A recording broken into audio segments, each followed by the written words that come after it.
वेगळं नातं आहे. मला अभिमान वाटतो ह्या बारामतीकरांनी अनेक वेळा आरोप प्रत्यारोप झाले, संघर्ष केला, पण बारामतीकरांनी कधी पवारांची साथ नाही सोडली. आणि ह्याच बारामतीकरांसमोर नतमस्तक होऊन महाविकास आघाडी, राष्ट्रवादी काँग्रेस पक्ष, शरदचंद्र पवार, राष्ट्रीय काँग्रेस पार्टी आणि शिवसेना यांच्या वतीने मी सगळ्यांना मनापासून शब्द आणि शुभेच्छा द्यायला आले की या संपूर्ण इलेक्शनमध्ये माझी तर इच्छा होती हे बिनविरोध व्हावं, इलेक्शनच होऊ नये. म्हणून पहिल्याच दिवशी, ज्या दिवशी इलेक्शन अनाऊन्स झालं, मी पहिल्या दिवशी चॅनलवर गेले आणि म्हणाले वहिनींचं इलेक्शन हे बिनविरोध झालं पाहिजे.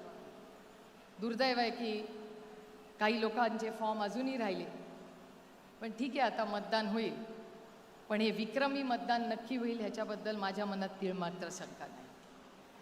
आपल्या सगळ्यांना मतदानाचा नंबर किती आहे आपला? एक नंबरला वहिनींचं नाव, चिन्ह आणि बटन आहे. त्या एक नंबरच्या शेजारचं बटन दाबून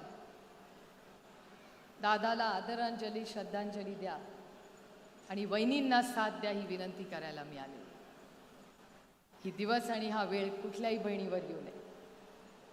मला आजही तो दिवस आठवतो. मी सकाळी वॉक करत होते, 8:40-45ची ती वेळ होती आणि पार्थचा मला फोन आला.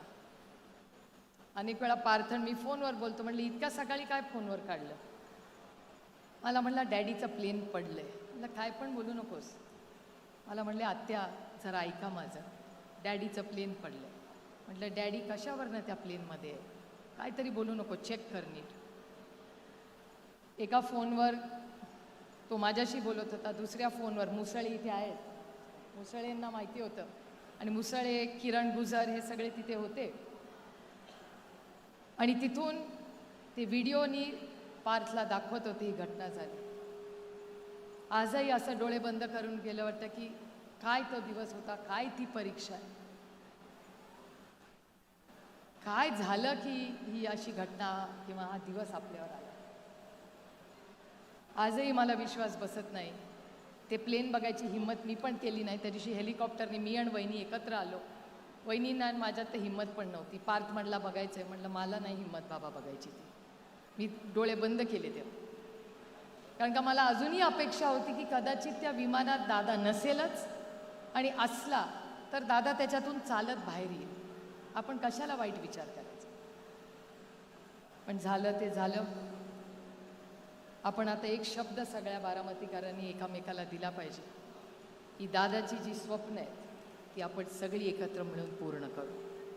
दादाची जी बारामतीची स्वप्न आहेत ही सगळी पूर्ण करण्यासाठी जी काही सहकार्य, मदत आमच्या सगळ्यांची लागेल ती आम्ही सगळी नक्की करू आणि बारामतीची आन बान आणि शान जी 6 दशक महाराष्ट्राच्या आणि देशाच्या राजकारणात राहिली आहे ती टिकून ठेवण्याची नैतिक जबाबदारी ही आपल्या सगळ्यांवर आहे आणि आमच्यावरही आहे.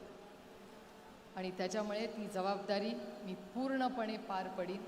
पुन्हा एकदा महाविकास आघाडीच्या वतीने आपल्या सगळ्यांना शब्द देते की या संघर्षाच्या काळात, या इलेक्शनमध्ये आणि पुढच्या या संपूर्ण विकासामध्ये आपण सगळे एकत्र राहू.